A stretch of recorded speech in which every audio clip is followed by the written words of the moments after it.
भारत के एक समृद्ध और शक्तिशाली राज्य में स्थित था रतनगढ़, जो अपनी भव्यता, संस्कृति और समृद्धि के लिए प्रसिद्ध था।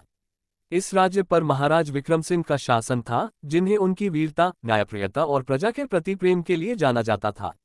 महाराज विक्रम सिंह का जन्म एक साधारण राजकुमार के रूप में हुआ था, लेकिन उनकी बुद्धिमत्ता और वीरता ने उन्हें बचपन से ही विशेष बना दिया।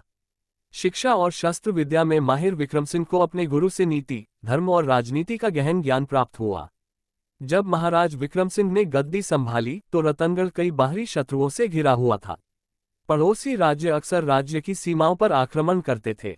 विक्रम सिंह ने पहले अपने साम्राज्य को संगठित किया और फिर अपनी सेना को मजबूत किया। उनकी कुशल रणनीति और शौर्य के कारण उन्होंने कई युद्ध जीते और रतनगढ़ को एक मजबूत किला बना दिया। महाराज विक्रम सिंह केवल युद्ध में ही नहीं, बल्कि न्याय और प्रशासन में भी महान थे। उनके शासनकाल में किसी भी व्यक्ति के साथ भेदभाव नहीं किया जाता था। गरीबों और किसानों के लिए उन्होंने कई सुधार किए। उन्होंने नहरों का निर्माण करवाया, जिससे राज्य में खेती को बढ़ावा मिला। प्रजा उन्हें धर्मराज कहकर पुकारती थी।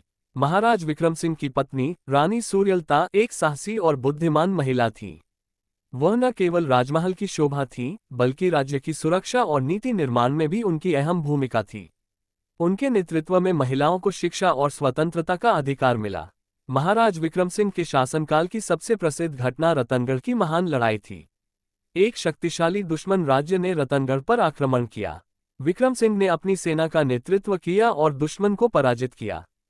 इस युद्ध के दौरान उन्होंने अपनी प्रजा की रक्षा के लिए अपना जीवन भी दांव पर लगा दिया।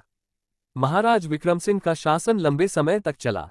उनके निधन के बाद भी रतनगढ़ उनकी वीरता, न्यायप्रियता और परोपकार की कहानियों को याद करता रहा। उनके बनाए हुए किले और नहरें आज भी उनकी महानता का प्रतीक हैं।